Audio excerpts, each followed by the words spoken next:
Hello my dears, എല്ലാവർക്കും ദക്ഷയുടെ പുതിയൊരു വീഡിയോയിലേക്ക് സ്വാഗതം.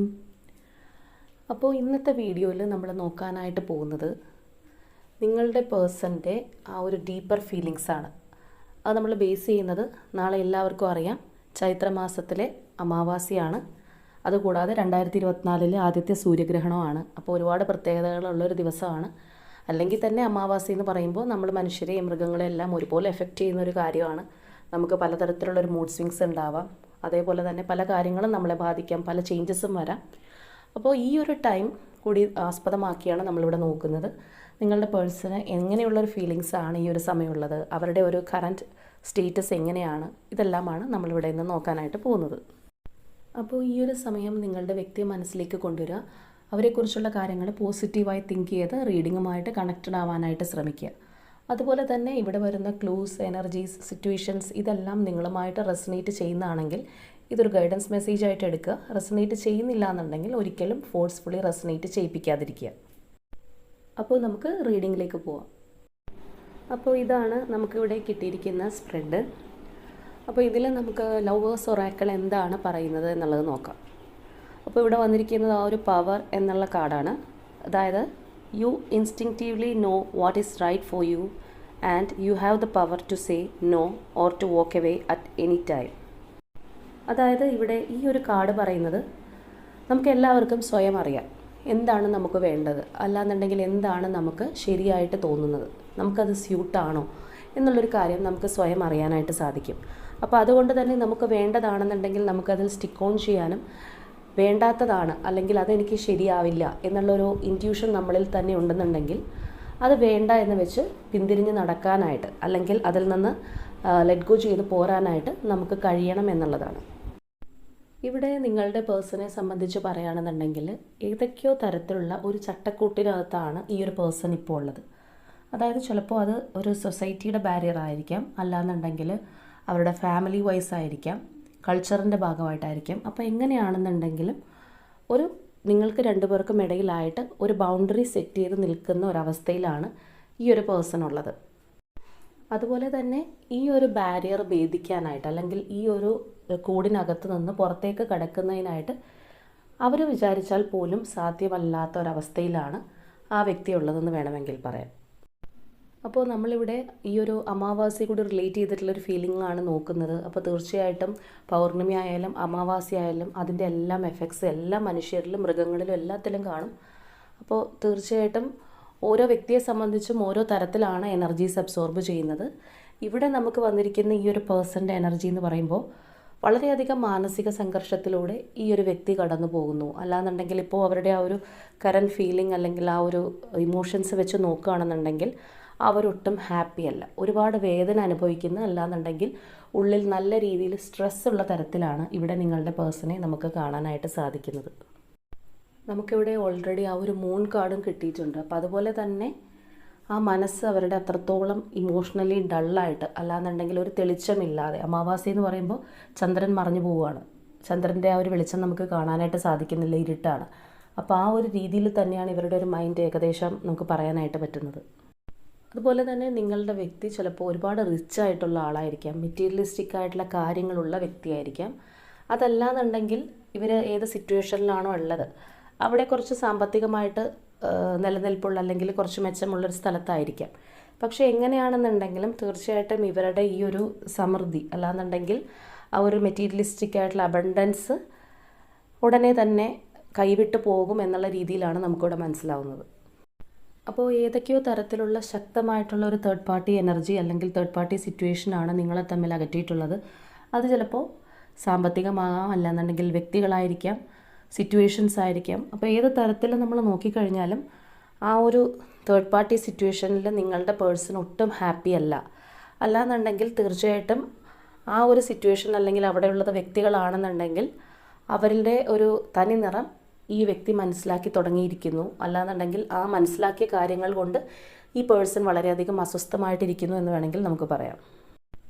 അപ്പോൾ എങ്ങനെയൊക്കെ നോക്കിക്കഴിഞ്ഞാലും ഈ ഒരു വ്യക്തിയുടെ മനസ്സിൽ ഒട്ടും സന്തോഷമില്ലാത്ത, അല്ലെങ്കിൽ നല്ല രീതിക്ക് ആങ്സൈറ്റി അല്ലെങ്കിൽ ഫിയർ, ടെൻഷൻസ് ഒക്കെ ഉള്ളൊരു രീതിയിലാണ് നമുക്കിവിടെ കാണാനായിട്ട് സാധിക്കുന്നത്. അപ്പോൾ ഞാൻ നേരത്തെ പറഞ്ഞതുപോലെ ഇവരെത്രത്തോളം റിച്ച് ആണെന്നുണ്ടെങ്കിൽ പോലും ഇവർ ഒരു ഒന്നുമില്ലാത്തൊരവസ്ഥയിലേക്ക് എത്താൻ പോകുന്നു എന്നുള്ളതാണ് നമുക്ക് ഈ ഒരു സ്പ്രെഡ് കണ്ടാൽ പറയാനായിട്ട് സാധിക്കുക. അതായത് അവരുടെ ആ ഒരു ഫിനാൻഷ്യൽ സ്റ്റെബിലിറ്റി അല്ലെങ്കിൽ അങ്ങനെയുള്ള കാര്യങ്ങളൊക്കെ നഷ്ടപ്പെടാനായിട്ട് പോകുന്നുണ്ട്. അതൊരു പക്ഷേ ഈ ഒരു തേർഡ് പാർട്ടി മൂലമായിരിക്കും അവർക്ക് ആ ഒരു നഷ്ടം സംഭവിക്കാനായിട്ട് പോകുന്നത്. ചിലപ്പോൾ ഈ ഒരു തേർഡ് പാർട്ടി ചീറ്റ് ചെയ്യുകയാണ്, അല്ലാന്നുണ്ടെങ്കിൽ ഈ ഒരു ഫിനാൻഷ്യൽ പ്രോസ്പെരിറ്റിക്ക് വേണ്ടി മാത്രമാണ് ഈ ഒരു തേർഡ് പാർട്ടി കൂടിയത് എന്നുള്ള സത്യങ്ങൾ ചിലപ്പോൾ ഈ വ്യക്തി തിരിച്ചറിഞ്ഞിട്ടുണ്ടാവാം. അപ്പോൾ ഞാനിവിടെ ഫസ്റ്റ് പറഞ്ഞതുപോലെ തന്നെ ഏതൊക്കെയോ രീതിയിലുള്ളൊരു ചട്ടക്കൂടിനകത്താണ് ഈ ഒരു പേഴ്സൺ ഇപ്പോൾ നിൽക്കുന്നത്. അപ്പോൾ അവിടെ നിന്നുകൊണ്ട് പല കാര്യങ്ങളും റിയലൈസ് ചെയ്യാനായിട്ട് ഈ ഒരു പേഴ്സൺ ഇപ്പോൾ കഴിയുന്നുണ്ട്. അവർക്ക് ഉണ്ടാവാൻ പോകുന്ന ഈ നഷ്ടം ചിലപ്പോൾ ഒരുപക്ഷെ അവർ തിരിച്ചറിയുന്നുണ്ടാവാം, അല്ലാന്നുണ്ടെങ്കിൽ ആ നഷ്ടം വരുന്നതിൻ്റെ സൂചന അവർക്ക് മനസ്സിലായിട്ടുണ്ടാവാം. തേർഡ് പാർട്ടിയിൽ നിന്ന് ചിലപ്പോൾ പഴയ രീതിയിലുള്ള പ്രതികരണങ്ങളായിരിക്കില്ല ഈ ഒരു വ്യക്തിക്ക് കിട്ടിക്കൊണ്ടിരിക്കുന്നത്. അവരുടെ കൈകളിൽ ചിലപ്പോൾ എല്ലാ കാര്യങ്ങളും ഒതുങ്ങിക്കഴിഞ്ഞപ്പോൾ അവരുടെ ട്രൂ കളർ ഈ ഒരു പേഴ്സൺ മനസ്സിലാക്കുന്നുണ്ടാവാം. നമുക്ക് ആ ഒരു സെക്കൻഡായിട്ട് വന്നിരിക്കുന്ന ഒറാക്കിൾ പോലും ക്ലിങ്ങിങ് ടു ദ പാസ്റ്റ് എന്നുള്ളതാണ്. അപ്പോൾ ആ പാസ്റ്റിലുള്ള ആ ഒരു ലൈഫ്, അല്ലാന്നുണ്ടെങ്കിൽ നിങ്ങളുമായിട്ടുള്ള റിലേഷൻഷിപ്പ് ഈ ഒരു വ്യക്തി നല്ല രീതിയിൽ ഓർക്കുന്നുണ്ട്. അത് ഓർക്കുമ്പോൾ സത്യം പറഞ്ഞു കഴിഞ്ഞാൽ ഇവർക്ക് സന്തോഷത്തിനേക്കാൾ ഉപരിയായിട്ട് വിഷമമാണ് വന്നുകൊണ്ടിരിക്കുന്നത്. അതായത് അവരുടെ ഇപ്പോൾ ഞാൻ പറഞ്ഞല്ലോ, ആകെ അവരുടെ ഒരു ടോട്ടൽ എനർജി എന്ന് പറയുന്നത് സാഡ്നെസ് ആണ്, അല്ലെന്നുണ്ടെങ്കിൽ ഭയങ്കരമായിട്ട് മൂഡ് സ്വിങ്സിലേക്ക് ഈ ഒരു പേഴ്സൺ പോകുന്നുണ്ട്. അപ്പോൾ നിങ്ങളുമായിട്ടുള്ള റിലേഷൻഷിപ്പിനെ കുറിച്ച് ഓർത്ത് അവർ നല്ല രീതിക്ക് ദുഃഖിച്ചുകൊണ്ടിരിക്കുകയാണ് എന്ന് വേണമെങ്കിൽ പറയാം. ഒരുപക്ഷെ റിലേഷൻഷിപ്പിലായിരുന്ന ഒരു സമയത്ത് നിങ്ങൾക്ക് ഈ ഒരു തേർഡ് പാർട്ടിയെക്കുറിച്ച് അറിവുണ്ടെന്നുണ്ടെങ്കിൽ നിങ്ങൾ ക്ലൂസ് കൊടുത്തിട്ടുണ്ടാവും, അല്ലെങ്കിൽ ഈ ഒരു പേഴ്സണോട് ഓപ്പൺ ആയിട്ട് പറഞ്ഞിട്ടുണ്ടാവാം ഇവർ ശരിയല്ല, അല്ലെങ്കിൽ ഇവർ മണി മാറ്റേഴ്സിന് വേണ്ടി മാത്രം വന്നിരിക്കുന്ന വ്യക്തിയാണെന്നുള്ളതെല്ലാം നിങ്ങൾ പറഞ്ഞു കൊടുത്തിട്ടും ഇവരത് അക്സെപ്റ്റ് ചെയ്യാതെ അങ്ങോട്ട് പോയതായിരിക്കാം. അപ്പോൾ അങ്ങനെയൊക്കെയുള്ള കാര്യങ്ങൾ റിയലൈസ് ചെയ്യുന്നതുകൊണ്ട് ടോട്ടലി ഈ ഒരു പേഴ്സൺ നല്ല രീതിക്ക് ഡിസപ്പോയിൻറ്റഡ് ആണ്. അപ്പോൾ ഇവിടെ നിങ്ങളും നിങ്ങളുടെ പേഴ്സണും തമ്മിലുള്ള സെപ്പറേഷനോ അല്ലാന്നുണ്ടെങ്കിൽ പിണക്കത്തിനോ ഒക്കെ കാരണം ഇതുപോലെയുള്ള സാഹചര്യങ്ങളോ വ്യക്തികളോ ഒക്കെ ആണെന്നുണ്ടെങ്കിൽ തീർച്ചയായിട്ടും നിങ്ങൾക്കാണ് ഈ ഒരു സ്പ്രെഡ് അല്ലെങ്കിൽ ഇവിടെ വന്നിരിക്കുന്ന വ്യക്തിയുടെ ഫീലിങ്സ് ആയിട്ട് റെസനേറ്റ് ചെയ്യാനായിട്ട് സാധിക്കുന്നത്. ഇപ്പോൾ ഇവരുടെ ഒരു സിറ്റുവേഷൻ പറയുകയാണെന്നുണ്ടെങ്കിൽ ഒരു വല്ലാതെ ഒരു ഡൗട്ട്ഫുള്ളായിട്ട് അല്ലെങ്കിൽ കൺഫ്യൂസ്ഡ് ആയിട്ട് ആകെ വിഷമിച്ച് ഒരു ക്ലാരിറ്റി ഇല്ലാതിരിക്കുന്നൊരവസ്ഥയാണ്. അപ്പോൾ ഇവർക്ക് ഇതിനൊരു ക്ലാരിറ്റി കൊടുക്കാനോ അല്ലാന്നുണ്ടെങ്കിൽ ഇതൊന്ന് ഷെയർ ചെയ്തിട്ട് നമുക്ക് എന്തെങ്കിലും ഒരു പ്രശ്നം വരുമ്പോൾ മറ്റൊരാളോട് ചോദിക്കാനായിട്ടൊരു സുഹൃത്തോ അല്ലെങ്കിൽ ഒരു ഫാമിലി മെമ്പറൊക്കെ ഉണ്ടാവുക എന്നുള്ളതാണ് ഏറ്റവും ഒരു ആശ്വാസമായിട്ടുള്ള കാര്യം. എല്ലാ മനുഷ്യർക്കും അങ്ങനെയാണ്. അപ്പോൾ ഇവർക്ക് ഇപ്പോൾ ഇവിടെ സംഭവിച്ചുകൊണ്ടിരിക്കുന്ന ആശയക്കുഴപ്പങ്ങൾ അല്ലാന്നുണ്ടെങ്കിൽ അവർക്ക് ഏതെങ്കിലുമൊക്കെ തരത്തിൽ പാനിക്കായിട്ട് അവരിയ്ക്കുകയാണെന്നുണ്ടെങ്കിൽ ഇതിനെക്കുറിച്ച് സംസാരിക്കാനോ ചോദിക്കാനോ ആരും ഇവരുടെ ചുറ്റുമില്ലാത്തൊരവസ്ഥയാണ്. മീൻസ് ഇവർ മനുഷ്യരാരും ഇല്ലാത്തൊരു സ്ഥലത്താണ് എന്നുള്ളതല്ല ഉദ്ദേശിച്ചത്. ഇവർക്ക് അതൊന്നും ഷെയർ ചെയ്യാനായിട്ട് ഇവർക്ക് തോന്നുന്നില്ല, അല്ലാന്നുണ്ടെങ്കിൽ അവർക്ക് ആരെയും ട്രസ്റ്റ് ചെയ്യാനായിട്ട് തോന്നുന്നില്ല. ഇപ്പോൾ അവർക്ക് ചുറ്റുമുള്ള വ്യക്തികളോടുള്ള ഒരു വിശ്വാസക്കുറവുള്ളത് കൊണ്ട് തന്നെ ഈ എല്ലാ കാര്യങ്ങൾക്കും അവർ സ്വയം തന്നെ ഒരു ജഡ്ജ്മെൻറ്റ് എടുക്കേണ്ടുന്ന ഒരവസ്ഥയാണ്. അപ്പോൾ അതുകൊണ്ട് തന്നെ ആവണം ഇവർക്ക് ഈ ഒരു ടൈമിൽ തീർച്ചയായിട്ടും നിങ്ങളെ നല്ല രീതിയിൽ മിസ് ചെയ്യുന്നത്. അല്ലെന്നുണ്ടെങ്കിൽ നിങ്ങളുടെ ഒരു കുറവ് ഓർത്തിട്ട് ഇവർക്കൊരു വളരെ ഒരു ഹാർട്ട് പെയിൻ ഉണ്ടാകുന്നതെല്ലാം ഈ ഒരു സിറ്റുവേഷൻ കൊണ്ടായിരിക്കാം. ചിലപ്പോൾ നിങ്ങൾ തമ്മിൽ റിലേഷൻഷിപ്പിലുണ്ടായിരുന്നപ്പോൾ എല്ലാ കാര്യങ്ങളിലും ഒരു സപ്പോർട്ടോ അഡ്വൈസോ അല്ലെങ്കിൽ കെയറിങ്ങോ ഒക്കെ നിങ്ങളായിരിക്കും കൊടുത്തിട്ടുണ്ടാവുക. ചിലപ്പോൾ ഇവർ ആ ഒരു ടൈമിൽ അതൊന്നും മുഖവിലേക്ക് എടുക്കുകയോ അല്ലാന്നുണ്ടെങ്കിൽ നിങ്ങൾ പറയുന്ന കാര്യങ്ങൾക്ക് വാല്യൂ തരുകയൊന്നും ചെയ്തിട്ടുണ്ടാവില്ല. പക്ഷേ ഇപ്പോൾ അവരുടെ ലൈഫിലുള്ളൊരു സിറ്റുവേഷൻ എന്ന് പറയുമ്പോൾ ഇതൊന്നും പറഞ്ഞു കൊടുക്കാൻ ആരും ഇല്ലാതെ ഒറ്റപ്പെട്ട് നിൽക്കേണ്ടുന്നൊരവസ്ഥയാണ്. അത് ചിലപ്പോൾ കാലത്തിൻ്റെ ആ ഒരു നമുക്കിവിടെ വന്നിരിക്കുന്ന ആ ഒരു ചേഞ്ച് കാർഡ് പോലെ എന്നും എപ്പോഴും എല്ലാ കാര്യങ്ങളും സ്റ്റേബിൾ അല്ലല്ലോ. അപ്പോൾ അതുകൊണ്ട് തന്നെ അവർ ഈ ഒരു സിറ്റുവേഷനിലൂടെ കടന്നു പോവുകയാണ്. അപ്പോൾ ആരും ഇല്ലാത്തൊരവസ്ഥ എന്താണ്, അല്ലാന്നുണ്ടെങ്കിൽ ഒരു തീരുമാനം എടുക്കാൻ പോലും സഹായിക്കാൻ ആരും ഇല്ലാതെ വരുമ്പോൾ എന്തൊക്കെ ബുദ്ധിമുട്ടുകളാണെന്നുള്ളത് അവരിപ്പോൾ പഠിച്ചുകൊണ്ടിരിക്കുകയാണ്. അപ്പോൾ നല്ല രീതിക്ക് ഇവർക്ക് മിസ് ചെയ്യുന്നുണ്ട് നിങ്ങളെ കാണാൻ, അല്ലെന്നുണ്ടെങ്കിൽ നിങ്ങളുടെ ഒരു ആശ്വാസ വാക്ക് കേൾക്കാനൊക്കെ ഇവർ നല്ല രീതിക്ക് ആഗ്രഹിക്കുന്നുണ്ട്. അപ്പോൾ ഇതിനകത്ത് വന്നിരിക്കുന്ന ഒരു തേർഡ് പാർട്ടി സിറ്റുവേഷൻ അല്ലാന്നുണ്ടെങ്കിൽ അങ്ങനെയുള്ളൊരു തേർഡ് പാർട്ടി ഇവർക്ക് ഇപ്പോഴും അഡ്വൈസസ് കൊടുക്കുന്നുണ്ട്. അല്ലാന്നുണ്ടെങ്കിൽ പല കാര്യങ്ങളിലും അവർ തീരുമാനിക്കുന്ന പോലെ ഒരു ഡിസിഷൻ എടുക്കാനായിട്ട് ഇവരെ പ്രേരിപ്പിച്ചുകൊണ്ടിരിക്കുന്നുണ്ട്. അതെല്ലാം സൈഡിലൂടെ നടക്കുന്നതായിട്ട് നമുക്കിവിടെ കാണാം. പക്ഷേ ഇവർക്കിപ്പോൾ ഈ ഒരു തേർഡ് പാർട്ടിയെ വിശ്വസിക്കാൻ നല്ല രീതിക്കൊരു മടിയുണ്ട്. അതിപ്പോൾ ഞാൻ പറഞ്ഞതുപോലെ അവരുടെ ഒരു ട്രൂ കളർ അല്ലെങ്കിൽ അവരുടെ എന്താണ് അവർ യഥാർത്ഥത്തിൽ എന്തുദ്ദേശിച്ചിട്ടാണ് അവർ സ്നേഹിക്കുന്നത്, അല്ലെങ്കിൽ അവരുടെ കാണിച്ചിരുന്ന സ്നേഹമൊന്നും യാഥാർത്ഥ്യമല്ല എന്നുള്ള ഒരു തിരിച്ചറിവ് കൊണ്ടായിരിക്കും അവർ പറയുന്ന കാര്യങ്ങൾ അക്സെപ്റ്റ് ചെയ്യാനായിട്ട് ഈ ഒരു പേഴ്സൺ നല്ല രീതിക്ക് ഭയക്കുന്നുണ്ട്, അല്ലാന്നുണ്ടെങ്കിൽ താല്പര്യപ്പെടുന്നില്ല എന്നുള്ളതാണ്. അപ്പോൾ നമ്മുടെ ഇമോഷൻസും ഫീലിങ്സും എല്ലാം എപ്പോഴും ഒരേപോലെയല്ല, സ്റ്റേബിൾ അല്ല. തീർച്ചയായിട്ടും അപ്സ് ആൻഡ് ഡൗൺസ് ഉണ്ടാവും. നമ്മൾ എത്രത്തോളം ഒരു ഡിപ്രഷനിലേക്ക് വന്നു കഴിഞ്ഞാലും അതെല്ലാം മാറ്റി വെച്ചിട്ട് ശുഭാപ്തി വിശ്വാസത്തോടു കൂടി വീണ്ടും നല്ല രീതിക്ക് വരുമെന്ന് വിചാരിച്ച് കയറി വരുന്നവരുണ്ടാവും.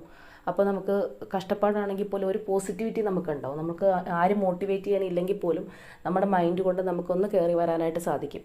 അതുപോലെ തന്നെ ചില സമയത്ത് നല്ല രീതിയിൽ ഇരിക്കുകയാണെന്നുണ്ടെങ്കിൽ പോലും നമ്മൾ പെട്ടെന്ന് മൈൻഡ് ഔട്ടായി പോകും. അപ്പോൾ നമ്മൾ ചിന്തിക്കും, എന്തുകൊണ്ടാണ് ഇങ്ങനെ, ഞാൻ എന്താ ഇപ്പോൾ അകാരണമായിട്ട് വിഷമിക്കുന്നത്, എന്തുകൊണ്ടാണ് ഈ ഒരു സമയത്ത് എനിക്ക് കരച്ചിൽ വരുന്നത് എന്നൊക്കെ നമ്മൾ പലരും ചിന്തിച്ചിട്ടുണ്ടാവും. അങ്ങനെ മൂഡ് സ്വിങ്സ് എല്ലാ മനുഷ്യർക്കും ഉണ്ട്. അപ്പോൾ ഇവിടെ ഈ ഒരു പേഴ്സണും അതുപോലെ തന്നെയാണ്. പക്ഷേ ഇവരുടെ കറൻറ്റ് ഫീലിംഗ് അല്ലാന്നുണ്ടെങ്കിൽ ആ ഒരു ഇമോഷൻസ് എന്ന് പറയുന്നത് ഈ ഒരു കൺഫ്യൂഷനും ഡിപ്രഷനും, ഞാൻ ഇനി എന്തിനാണ് ജീവിച്ചിരിക്കുന്നത്, ഞാനിപ്പോൾ ഇത്രയൊക്കെ ചെയ്തിട്ടും എനിക്ക് ഒന്നും ഇല്ലാത്തൊരവസ്ഥയിലാണ്, അല്ലാന്നുണ്ടെങ്കിൽ അവർ സ്വയം ഒരു വിക്റ്റിമാണ് എന്ന് കരുതിക്കൊണ്ടിരിക്കുന്ന ഒരു ടൈമാണിത്. അപ്പോൾ ഈ ഒരു ടൈം നോക്കുകയാണെന്നുണ്ടെങ്കിൽ ഇവർക്കൊരു സെൽഫ് മോട്ടിവേഷന് പോലും സാധ്യമാവുന്നില്ല. അപ്പോൾ ഞാൻ ഇപ്പോൾ പറഞ്ഞ പോലെ നമ്മൾ സ്വയം ചിന്തിച്ച് നമുക്കൊന്ന് പോസിറ്റീവായിട്ട് മുന്നേറി വരാനുള്ളൊരു തോട്ടില്ലേ, അതുപോലും ഈ ഒരു പേഴ്സൺ ഈ ടൈമിൽ വർക്കാവുന്നില്ല എന്നുള്ളതാണ്. അവർക്കൊരു തരത്തിലും ഒരു പോസിറ്റിവിറ്റിയോ അല്ലാന്നുണ്ടെങ്കിൽ ഒരു ശുഭാപ്തി വിശ്വാസമോ തോന്നുന്നില്ല. അവരാകെ തളർന്നൊടിഞ്ഞിരിക്കുന്നൊരവസ്ഥയാണ്, അല്ലെങ്കിൽ എന്താണ് ചെയ്യേണ്ടത് എന്നറിയാതിരിക്കുന്നൊരു അവസ്ഥയാണ്. പക്ഷെ ഒരു കാര്യം നമുക്ക് ഡെഫിനറ്റായിട്ട് പറയാൻ സാധിക്കും, ഇമോഷൻസ് മാറി മറിഞ്ഞാലും ഇല്ലെങ്കിലും നാളെ ഈ ഒരു പേഴ്സൻ്റെ ഈ ഒരു ഡിപ്രഷൻ മൂഡ് മാറി പുറത്തേക്ക് വന്നു കഴിഞ്ഞാൽ പോലും തേർഡ് പാർട്ടിയെക്കുറിച്ച് അവർക്ക് നല്ല രീതിക്ക് ഒരു തിരിച്ചറിവ് വന്നിട്ടുണ്ട്, അല്ലെങ്കിൽ ഒരു അവയർനെസ് വന്നിട്ടുണ്ടെന്നുള്ളൊരു കാര്യമുണ്ട്. അപ്പോൾ അത് മാറാനായിട്ട് പോകുന്നില്ല. അവർ ചിലപ്പോൾ വീണ്ടും ഹാപ്പി ആവാനോ അല്ലാന്നുണ്ടെങ്കിൽ ഒരു ഒപ്റ്റിമിസ്റ്റിക് ആയിട്ട് വരാനൊക്കെയുള്ള സാധ്യതകളുണ്ട്. പക്ഷേ എങ്കിൽ പോലും തേർഡ് പാർട്ടിയെക്കുറിച്ചുള്ള അവരുടെ ആ ഒരു ഇംപ്രഷൻ മാറും എന്ന് നമുക്ക് ഒരിക്കലും പറയാൻ സാധിക്കില്ല. കാരണം അത്രത്തോളം ആ ഒരു വ്യക്തി അല്ലെന്നുണ്ടെങ്കിൽ ആ ഒരു സിറ്റുവേഷൻ എന്താണ് എന്നുള്ളത് ഇവർ റിയലൈസ് ചെയ്ത് കഴിഞ്ഞിട്ടുണ്ട്. അതുകൊണ്ട് തന്നെ ഇനി ഒരിക്കലും ആ ഒരു തേർഡ് പാർട്ടിയെ കൂടുതലായിട്ട് അവർ ഇത്ര നാൾ വിശ്വസിച്ച വ്യക്തിയാണെങ്കിൽ പോലും ഇനി അങ്ങനെ മുന്നോട്ട് പോവില്ല എന്നുള്ളതാണ്. അപ്പോൾ ഇവിടെ വന്നിരിക്കുന്ന ഈ ഒരു ലവേഴ്സ് കാർഡ് പോലെ ഇവരെ എല്ലാ രീതിയിലും അല്ലാന്നുണ്ടെങ്കിൽ എല്ലാ തരത്തിലും നിങ്ങളെ ആഗ്രഹിക്കുന്നുണ്ടെന്നുള്ളതാണ്. നിങ്ങളെ മിസ് ചെയ്യുന്നുണ്ടെന്നുള്ളത് ഞാൻ ഓൾറെഡി പറഞ്ഞു കഴിഞ്ഞു. അപ്പോൾ അതിലുപരിയായിട്ട് അവർ ചിന്തിക്കുന്നുണ്ട്, ഈ ഒരു റിലേഷൻഷിപ്പിൽ അവർ നടത്തിയ ചോയ്സ് തെറ്റായിപ്പോയി. അതായത് അത്രയും സ്നേഹമായിട്ടല്ലാന്നുണ്ടെങ്കിൽ ഇത്രയും കെയർ ചെയ്യുന്ന നിങ്ങളെ കളഞ്ഞിട്ട് അവർ മറ്റൊരു സാഹചര്യമോ വ്യക്തിയോ ചൂസ് ചെയ്ത് പോയത് തെറ്റായിപ്പോയി. അവരുടെ ലൈഫിലെടുത്ത ഒരു റോങ് ഡിസിഷനാണ് എന്നുള്ളത് അവർ മനസ്സിലാക്കുന്നുണ്ട്. അപ്പോൾ ഈ ഒരു സമയത്ത് നിങ്ങൾ അവരുടെ കൂടെ ഉണ്ടായിരുന്നെങ്കിൽ എല്ലാ കാര്യവും അവർക്ക് ഓപ്പണായിട്ട് തുറന്ന് പറയാമായിരുന്നു, അല്ലെങ്കിൽ സത്യസന്ധമായിട്ട് നിങ്ങളോട് പറയാമായിരുന്നു എന്നുള്ളത് അവർ ആഗ്രഹിക്കുന്നുണ്ട്. അവർക്കിപ്പോൾ ആ ഒരു കമ്മ്യൂണിക്കേഷനാണ് ആളില്ലാത്തത്. അപ്പോൾ അതുകൊണ്ട് തന്നെ നിങ്ങളുടെ അടുത്ത് ഇപ്പോൾ അവർക്കൊന്നും മറച്ചു വെക്കാനോ ഒളിച്ചു വെക്കാനോ ഒന്നുമില്ല. ചിലപ്പോൾ ആ ഒരു റിലേഷൻഷിപ്പ് ടൈമിൽ പോലും ഇവർ പല കാര്യങ്ങളും നിങ്ങളിൽ നിന്ന് മറച്ചു വെച്ചിട്ടുള്ള വ്യക്തിയായിരിക്കും. അപ്പോൾ ഈ ഒരു സമയം അവർ ആഗ്രഹിക്കുന്നത് A to Z അവരുടെ ലൈഫിൽ നടന്ന കാര്യങ്ങൾ നിങ്ങളെ അറിയിക്കണം. നിങ്ങളങ്ങനെ അറിഞ്ഞു കഴിഞ്ഞാലും അവർക്ക് മാപ്പ് കൊടുക്കും. കാരണം ഇതൊരു സോൾ കണക്ഷനാണ്. അല്ലാന്നുണ്ടെങ്കിൽ അവർക്ക് എല്ലാ രീതിയിലും സ്യൂട്ടായിട്ടുള്ളൊരു പേഴ്സൺ നിങ്ങളാണെന്നുള്ളത് ഈ ഒരു വ്യക്തി തിരിച്ചറിയുന്നുണ്ട്. ഈ ഒരു സമയം അവർക്ക് നിങ്ങളോട് ഏറ്റവും കൂടുതലായിട്ട് തോന്നുന്നത് ആ ഒരു വിശ്വാസമാണ്, ട്രസ്റ്റാണ്. അപ്പോൾ അതുകൊണ്ട് തന്നെ അവർ നിങ്ങളെ എല്ലാ തരത്തിലും വിശ്വസിക്കുന്നുണ്ട്. അവർ എന്തെങ്കിലും തെറ്റുകൾ ചെയ്തിട്ടുണ്ടെങ്കിൽ അതിന് പോലും നിങ്ങൾ മാപ്പ് കൊടുക്കും. അത്രത്തോളം ഒരു മനസ്സലിവ് നിങ്ങൾക്കുണ്ട് എന്നുള്ളൊരു ചിന്ത ഈ ഒരു പേഴ്സണ് വരുന്നുണ്ട്. അപ്പോൾ ഇവിടെ നമ്മൾ ഇവരുടെ ഒരു ഫീലിങ്സ് അല്ലാന്നുണ്ടെങ്കിൽ നിങ്ങളോടുള്ളൊരു ഇമോഷൻസ് നോക്കുകയാണെന്നെങ്കിൽ അവർ സിംപ്ലി അതൊരു ലവ് അല്ലാന്നുണ്ടെങ്കിൽ ഒരു സ്നേഹബന്ധം എന്നുള്ളതിനേക്കാൾ ഉപരിയായിട്ട് മറ്റൊരു തരത്തിലാണ് അവർ നിങ്ങളെ കാണുന്നത്. അത്രത്തോളം അവരുടെ മനസ്സ് പിടയ്ക്കുന്നുണ്ട് നിങ്ങളുടെ ഒരു സാമീപ്യം കിട്ടാനായിട്ട് എന്നുള്ളത് തന്നെ നമുക്കിവിടെ മനസ്സിലാക്കാം. ഇപ്പോൾ അവർക്ക് നിങ്ങളെ ഇമോഷണലി ആണ് ആവശ്യം. അതായത് അവരുടെ ഇമോഷൻസ് എല്ലാം പച്ചയ്ക്ക് പറയാനായിട്ട്, അല്ലാന്നുണ്ടെങ്കിൽ എന്താണ് അവരുടെ ആ ഒരു ട്രൂ ഇമോഷൻസ്, എന്താണ് സംഭവിച്ചത്, ഇതെല്ലാം പറയാനായിട്ട് അവർ ആഗ്രഹിക്കുന്നുണ്ട്. അപ്പോൾ നിങ്ങളുമായിട്ടുള്ള ആ ഒരു ഇമോഷണൽ മിസ്സിംഗ് ആണ് അവർക്ക് ഏറ്റവും കൂടുതലായിട്ടുള്ളത്. അതുകൊണ്ട് തന്നെ ഈ ഒരു സമയം ഇവിടെ വന്നിരിക്കുന്ന ആ ഒരു പേഴ്സൻ്റെ എനർജി എന്ന് പറയുന്നത് നിങ്ങളുടെ പേഴ്സൻ്റെ ആണെന്നുണ്ടെങ്കിൽ നിങ്ങൾക്കും ഇതേ വികാരങ്ങളിലൂടെ കടന്നു പോയിക്കൊണ്ടിരിക്കുന്നുണ്ടാവാം. അല്ലാന്നുണ്ടെങ്കിൽ ഇതേ ഒരു റിഫ്ലെക്സ് ആക്ഷൻ നിങ്ങൾക്കും തീർച്ചയായിട്ടും ഉണ്ട്. കാരണം അവരേതോ തരത്തിൽ വിഷമിക്കുന്നുണ്ട്, അവരെന്നെ കാണാൻ ആഗ്രഹിക്കുന്നുണ്ട്, അല്ലെങ്കിൽ എനിക്ക് അവരെ കാണണം, എന്നെ അവരൊന്ന് കോൾ ചെയ്തിരുന്നെങ്കിൽ, നിങ്ങൾക്ക് ഒരു ബാഡ്ലി മിസ്സിങ് എന്ന് പറയുന്ന പോലെ ഈ തരത്തിൽ മിസ്സിങ് ഉണ്ടാവേണ്ടുന്ന ഒരു സമയമാണ്. കാരണം രണ്ടുപേരും സ്പിരിച്വലി പല രീതിയിൽ അല്ലെങ്കിൽ ഇമോഷണലി ഒക്കെ കണക്റ്റഡ് ആവുന്ന ഒരു സമയമാണ്. അപ്പോൾ ഈ ഒരു ടൈമിൽ നിങ്ങളും അകാരണമായിട്ട് വിഷമിക്കുന്നുണ്ടോ, അല്ലെങ്കിൽ നിങ്ങൾക്ക് സങ്കടം വരുന്നുണ്ടോ, ഈ ഒരു വ്യക്തിയെ ഓർത്ത് നിങ്ങൾ ചിലപ്പോൾ കുറേ നാളുകളായിട്ട് നിങ്ങൾ സ്റ്റേബിൾ മൈൻഡിലായിരിക്കാം. ഇനി ഞാൻ വിഷമിക്കുകയൊന്നുമില്ല, വരുമ്പോൾ വരട്ടെ എന്നൊക്കെ വിചാരിച്ചിരിക്കുകയായിരിക്കാം. പക്ഷേ ഇന്നത്തെ ഒരു ദിവസമൊക്കെ നിങ്ങൾക്ക് ഇവരെ ഡീപ്ലി മിസ് ചെയ്യുന്നുണ്ടോ എന്നുള്ളത് നിങ്ങൾ പറയാം. കാരണം അത്തരത്തിലുള്ളൊരു എനർജിയാണ് നിങ്ങൾ രണ്ടുപേർക്കും ഉണ്ടാവേണ്ടത്. പരസ്പരം ആ ഒരു നിങ്ങൾ രണ്ടും കൂടി ചേരുമ്പോഴാണ് ആ ഒരു പൂർണ്ണത വരുന്നത്. അതുകൊണ്ട് തന്നെ ഇവർക്ക് തോന്നുന്ന ഈ ഒരു മിസ്സിങ് അല്ലെങ്കിൽ ഇമോഷണൽ മിസ്സിങ് നിങ്ങൾക്കും ഇതേ സമയം തന്നെ ഉണ്ടാവേണ്ടതാണ്. അപ്പോൾ നിങ്ങൾക്ക് ഇതേപോലെ തന്നെ ഒരു ഇമോഷണൽ മിസ്സിങ് തോന്നുന്നുണ്ട്, അല്ലെങ്കിൽ അകാരണമായിട്ട് സങ്കടമൊക്കെ വരുന്നുണ്ടെന്നുണ്ടെങ്കിൽ തീർച്ചയായിട്ടും അത് കമൻസിലൂടെ അറിയിക്കുക. നിങ്ങളുടെ എനർജി ആണോ ഈ ഒരു പേഴ്സണുമായിട്ട് സിങ്ക് ആവുന്നത് എന്നുള്ളത് നമുക്കറിയാൻ സാധിക്കും. അപ്പോൾ ഇവിടെ ചിലപ്പോൾ പാസ്റ്റിൽ ഒരു പക്ഷേ നിങ്ങളുടെ മുഖത്ത് പോലും നോക്കാൻ പറ്റാത്ത, അല്ലാന്നുണ്ടെങ്കിൽ നിങ്ങളോടൊന്ന് സംസാരിക്കാൻ പോലും പറ്റാത്ത രീതിയിലുള്ള പ്രവൃത്തിയായിരിക്കും ഈ വ്യക്തി ചെയ്തിട്ടുണ്ടാവുക. അപ്പോൾ അങ്ങനെയുള്ളൊരു കാര്യവും ഇവർ നല്ലപോലെ ട്രിഗർ ചെയ്യുന്നുണ്ട്. അപ്പോൾ ഞാൻ ആദ്യമേ പറഞ്ഞതുപോലെ തന്നെ ഒരു ചട്ടക്കൂടിനകത്താണ് ഇവർ നിൽക്കുന്നത്, ഒരു ഫ്രെയിം ചെയ്തൊരു കൂടിനകത്താണ് അവരുള്ളത്. അതിൽ നിന്ന് പുറത്ത് കിടക്കുക എന്ന് പറയുന്നത് അതിഭീകരമായിട്ടുള്ളൊരു ടാസ്ക്കാണ് ഇവരെ സംബന്ധിച്ച്. ചിലപ്പോൾ എല്ലാ രീതിയിലും അവരതിനകത്ത് കുരുങ്ങി കിടക്കുന്നതായിരിക്കും. നമ്മൾ ഈ എലിക്കെണിയിലകത്തൊക്കെ എലി പെട്ടുപോകുന്ന പോലത്തെ ഒരു അവസ്ഥയിലാണുള്ളത്. അപ്പോൾ ഈ എല്ലാ തരത്തിലുള്ള ഒരു വിഷമത്തിനോടൊപ്പം തന്നെ ഇവർക്ക് ആ ഒരു ഫിനാൻഷ്യൽ ലോസ് തീർച്ചയായിട്ടും ഇവരുടെ നിയർ ഫ്യൂച്ചറിൽ ഉണ്ടാവുന്നുണ്ട്. ഇവർക്ക് ഉണ്ടായിരുന്ന സംഭവങ്ങളെല്ലാം ഇവരുടെ കയ്യിൽ നിന്ന് പോകുന്നുണ്ട്, നഷ്ടമായി തീരുന്നുണ്ട്. ആ ഒരു അവസ്ഥയിലേക്കാണ് അവർ കടക്കാനായിട്ട് പോകുന്നത്. അപ്പോൾ ഇപ്പോൾ അവരുള്ളതിനേക്കാൾ കുറച്ചും കൂടി മോശമായിട്ടുള്ളൊരു സാഹചര്യത്തിലേക്കാണ് അവരുടെ ഒരു ചേഞ്ച് വരാനായിട്ട് പോകുന്നതെന്ന് തന്നെ പറയാം. അപ്പോൾ ഇതിനകത്ത് വന്നിരിക്കുന്ന ആ ഒരു 2 ഓഫ് പെൻറ്റക്കിൾസ് പോലെ ഏത് ഡിസിഷൻ ചൂസ് ചെയ്യണം എന്നറിയാതെ അവർ നിൽക്കുകയാണ്. നിങ്ങളിലേക്ക് വന്നാലോ കോൺടാക്റ്റ് ചെയ്താലോ എന്നുള്ളതെല്ലാം ഇവർ വിചാരിക്കുന്നുണ്ട്. പക്ഷേ അവർക്കതിന് കഴിയുന്നില്ല എന്നുള്ളതാണ് നമുക്ക് പറയാനായിട്ട് പറ്റുക. അതായത് ആ ഒരു ഹെയറോഫണ്ട് എനർജിയാണ്. ഒരു കൂടുതൽ ഡീപ്ലി നിങ്ങളുമായിട്ട് കണക്റ്റഡ് ആവുന്നുണ്ടെങ്കിൽ പോലും ആ ഒരു യൂഷ്വൽ പാറ്റേണിൽ അവർ പോയിക്കൊണ്ടിരിക്കുകയാണെന്നാണ്. അതായത് അവർ തേർഡ് പാർട്ടി സിറ്റുവേഷനും എല്ലാം തിരിച്ചറിയുന്നുണ്ട്. അവർക്ക് വരാൻ പോകുന്ന നഷ്ടം ചിലപ്പോൾ ചിലവർക്ക് മനസ്സിലാവുന്നുണ്ടാവാം, ചിലവർക്ക് അറിയുന്നുണ്ടാവില്ല. എങ്കിൽ പോലും എന്തൊക്കെയോ ഒരു ഭീകരത അവർ പിന്തുടരുന്നുണ്ട്. പക്ഷേ എങ്കിലും നിങ്ങളുമായിട്ട് കോൺടാക്റ്റ് ചെയ്യാനുള്ള ഒരു ധൈര്യം, അല്ലാന്നുണ്ടെങ്കിൽ ഈ ഒരു തേർഡ് പാർട്ടിയെ പേടിച്ചിട്ടായിരിക്കും അവർക്ക് അതിന് സാധിക്കുന്നില്ല എന്നുള്ളതാണ്. അതായത് മനസ്സിനകത്ത് ഇതിൽ നിന്ന് പുറത്ത് കിടക്കണം, അല്ലെങ്കിൽ എല്ലാ കാര്യങ്ങളും റിയലൈസ് ചെയ്യുന്നുണ്ട്, കൂടി നിങ്ങളിലേക്ക് എത്തണം എന്നുണ്ടെങ്കിൽ പോലും ആ ഒരു ആക്ഷൻ എടുക്കാനായിട്ട് ഈ ഒരു പേഴ്സൺ ഈ ഒരു സമയത്ത് കഴിയുന്നില്ല. അപ്പോൾ ഇനി നമുക്ക് കുറച്ച് ക്ലൂസ് കൂടി എടുത്ത് നോക്കാം. അപ്പോൾ ഇവിടെ നമുക്ക് ക്ലൂസ് ആയിട്ട് വന്നിരിക്കുന്നത് Alappuzha, number 10, Kozhikode, November month, number 8, Virgo zodiac sign, letter K, Taurus, number 20, Pisces, letter L, number 18, Palakkad, number 16, letter R, letter S, Scorpio, letter J, number 22, number 17,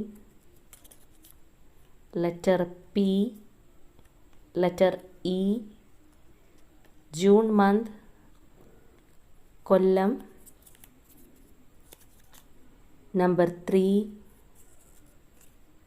number 19, letter G, and the last one Capricorn zodiac sign. അപ്പോൾ ഇതൊക്കെയാണ് നമുക്കിവിടെ close ആയിട്ട് കിട്ടിയിരിക്കുന്നത്. അപ്പോൾ ഇവിടെ വന്നിരിക്കുന്ന പേഴ്സൻ്റെ energy പോസിറ്റീവാണോ നെഗറ്റീവാണോ എന്ന് ചോദിച്ചു കഴിഞ്ഞാൽ, ഇവിടെ വന്നിരിക്കുന്ന നിങ്ങളുടെ പേഴ്സൻ്റെ എനർജി ആണെങ്കിൽ അവർ നല്ല രീതിയിൽ നിങ്ങളെ മിസ് ചെയ്യുന്നുണ്ട്, നിങ്ങളെ ആഗ്രഹിക്കുന്നുണ്ട്, അല്ലെങ്കിൽ എൻ്റെ അടുത്ത് വേണം, ഈ ഒരു സമയം ഉണ്ടായിരുന്നെങ്കിൽ എന്ന് നമ്മൾ സ്നേഹിക്കുന്ന വ്യക്തിയെക്കുറിച്ച് ചിന്തിക്കില്ലേ, ആ രീതിയിൽ അവർ നിങ്ങളെ കാണുന്നുണ്ട്. അപ്പോൾ നിങ്ങളെ സംബന്ധിച്ച് നോക്കുമ്പോൾ ഇതൊരു പോസിറ്റീവ് എനർജിയാണ്. പക്ഷേ ആ ഒരു പേഴ്സൺ ഇപ്പോൾ അനുഭവിച്ചുകൊണ്ടിരിക്കുന്നത് അല്ലെങ്കിൽ കടന്നു പോയിക്കൊണ്ടിരിക്കുന്നത് ഒരു നെഗറ്റീവ് വൈബിലൂടെയാണ് എന്നുള്ളതാണ് പറയാനുള്ളത്. അവരുടെ മനസ്സാകെ നോക്കുകയാണെന്നുണ്ടെങ്കിൽ കലങ്ങി മറിഞ്ഞ് ഒരു തീരുമാനം എടുക്കാൻ പറ്റാതെ ഇഷ്ടമില്ലാത്ത സാഹചര്യത്തിൽ നിൽക്കേണ്ടി വന്നിട്ടും അതിൽ നിന്ന് പുറത്ത് കിടക്കാനുള്ളൊരു തൻ്റെ ഇടമില്ലാത്തൊരവസ്ഥയിലാണുള്ളത്. അപ്പോൾ ചിലപ്പോൾ കുറച്ച് കഴിയുമ്പോഴത്തേക്ക് ആ ഒരു ക്ലാരിറ്റി അവർക്ക് കിട്ടുമായിരിക്കും, അല്ലാന്നുണ്ടെങ്കിൽ അതിനുള്ളൊരു ഗഡ്സിലേക്ക് അവർക്ക് പോകാൻ സാധിക്കുമായിരിക്കും. അത് ഇറ്റ് ഡിപ്പെൻസ്, ഓരോ പേഴ്സൻ്റെ മൈൻഡാണ്. അപ്പോൾ ഇപ്പോഴുള്ളൊരു അവരുടെ ഒരു ഫീലിങ്സ് എല്ലാം നോക്കുമ്പോൾ ഈ തരത്തിലാണ് നമുക്കിവിടെ കാണാനായിട്ട് സാധിക്കുന്നത്. അപ്പോൾ തീർച്ചയായിട്ടും ഈ ഒരു വ്യക്തിയെ കാത്തിരിക്കുന്ന ഒരു പേഴ്സൺ ആണ് നിങ്ങളെങ്കിൽ നിങ്ങൾക്കിതൊരു പോസിറ്റീവായിട്ട് എടുക്കാം. കാരണം അവർ എത്രയും വേഗം നിങ്ങളിലേക്ക് ഓടിയെത്തും, അല്ലാന്നുണ്ടെങ്കിൽ ആ ഒരു തേർഡ് പാർട്ടി എന്താണെന്നുള്ള ക്ലിയർ പിക്ചർ അവർക്ക് മനസ്സിലായി കഴിഞ്ഞിട്ടുണ്ട് എന്നുള്ളതാണ്. അല്ല, നിങ്ങൾക്ക് താല്പര്യമില്ല ഈ ഒരു പേഴ്സണുമായിട്ട്, നിങ്ങൾക്കൊരു റിയൂണിയന് താല്പര്യമില്ല എന്നുണ്ടെങ്കിൽ നിങ്ങളുടെ ചോയ്സാണ് വേണ്ടാന്ന് വെക്കുന്നതും, അല്ലെങ്കിൽ ആ ഒരു പേഴ്സൺ ഈ ഒരു പ്രതിസന്ധിയിലാണെന്ന് അറിഞ്ഞ് ചിലപ്പോൾ നിങ്ങൾക്ക് സന്തോഷമായിരിക്കും തോന്നുന്നത്. അത് നിങ്ങൾ ഓരോരുത്തരുടെയും മാനസികാവസ്ഥ അനുസരിച്ചിട്ടുള്ള കാര്യങ്ങളാണ്. മേ ബി ഈ ഒരു പേഴ്സൺ നിങ്ങളിലേക്ക് ഇനി വരും ദിവസങ്ങളിലായാലും അല്ലെങ്കിൽ കുറച്ച് ആഴ്ചകൾ എടുത്തു കഴിഞ്ഞാൽ പോലും പെട്ടെന്ന് എത്താനുള്ളൊരു സാഹചര്യമുണ്ട്. കാരണം ഞാൻ ആദ്യമേ പറഞ്ഞ പോലെ നല്ല രീതിക്കൊരു ഫിനാൻഷ്യൽ ലോസ് ഇവർക്ക് വരുന്നുണ്ട്. ഇവരൊന്നും ഇല്ലാത്തൊരവസ്ഥയിൽ ആ ഒരു വട്ടപൂജ്യം എന്ന് പറയുന്ന പോലെ ഇവർ ആവാനുള്ളൊരു സാധ്യതയുണ്ട്. അപ്പോൾ തീർച്ചയായിട്ടും ഇങ്ങനെയുള്ള കാര്യങ്ങൾ മോഹിച്ചാണ് തേർഡ് പാർട്ടി ഇവരെ കൂടെ കൂട്ടിയിട്ടുള്ളതെങ്കിൽ അവരായിട്ട് തന്നെ ഇവരെ തള്ളി പറഞ്ഞോളൂ, അല്ലാന്നുണ്ടെങ്കിൽ അവരെ ഇറക്കി വിടുന്നൊരവസ്ഥ വന്നേക്കാം. അപ്പോൾ ഓൾറെഡി ഈ ഒരു വ്യക്തി ഇങ്ങനെ ഒരു ചിന്താഗതിയിലാണ് ഇരിക്കുന്നത്, നിങ്ങളെ ആഗ്രഹിക്കുന്നുണ്ട്. അപ്പോൾ ആ ഒരു സിറ്റുവേഷനും കൂടി ആയിക്കഴിഞ്ഞാൽ ഇവർ എത്രയും വേഗം നിങ്ങളിലേക്ക് തന്നെ എത്തുള്ളൂ. ഓടുന്ന കുട്ടിക്ക് ഒരു ഉന്തെന്ന് പറയുന്ന പോലെ അവർ ആകെ അതിൽ നിന്ന് ഇറങ്ങിപ്പോരാനായിട്ട് നിൽക്കുകയാണ്. അപ്പോൾ തേർഡ് പാർട്ടി തന്നെ മടുത്തിട്ട് ഇവർ ഒഴിവാക്കി വിട്ട് കഴിഞ്ഞാലും ഈ ഒരു പേഴ്സൺ എത്രയും വേഗം നിങ്ങളിലേക്ക് തന്നെ എത്തും എന്നുള്ളതാണ്. അപ്പോൾ ഇതൊക്കെയാണ് നമുക്ക് ഇന്നത്തെ റീഡിങ്ങിലൂടെ മനസ്സിലാക്കാനായിട്ട് സാധിക്കുന്നത്. അപ്പോൾ ഇവിടെ വന്നിരിക്കുന്ന നിങ്ങളുടെ എനർജിയാണോ, നിങ്ങളുടെ പേഴ്സൻ്റെ എനർജിയാണോ, സിറ്റുവേഷൻസ് ആണോ, ക്ലൂസ് ആയിട്ട് മാച്ച് ചെയ്യുന്നുണ്ടോ, ഇങ്ങനെ എല്ലാം കൂടി ഓവറോളായിട്ട് നോക്കുക. അപ്പോൾ നിങ്ങൾക്ക് ഏകദേശം മനസ്സിലാവും. പിന്നെ ഞാൻ പറഞ്ഞ പോലെ തന്നെ നിങ്ങൾക്ക് ആ ഒരു മിസ്സിങ് ഫീൽ അല്ലാന്നുണ്ടെങ്കിൽ അകാരണമായിട്ട് നിങ്ങൾ വിഷമിക്കുന്നൊരവസ്ഥ, എന്താണ് കാര്യം എന്ന് നിങ്ങൾക്ക് പോലും അറിയാതെ നിങ്ങൾക്ക് കരച്ചിലോ അല്ലാന്നുണ്ടെങ്കിൽ ഇമോഷൻ ചേഞ്ചൊക്കെ വരുന്നുണ്ടോ എന്ന് നോക്കുക. അപ്പോൾ തീർച്ചയായിട്ടും അങ്ങനെയാണെന്നുണ്ടെങ്കിൽ നിങ്ങളുമായിട്ട് റെസനേറ്റ് ചെയ്യുന്ന എനർജിയാണെന്ന് മനസ്സിലാക്കുക. അപ്പോൾ ഇന്നത്തെ നമ്മുടെ റീഡിംഗ് ഇത്രയേ ഉള്ളൂ. നാളെ മറ്റൊരു റീഡിങ്ങുമായിട്ട് നമുക്ക് വീണ്ടും കാണാം.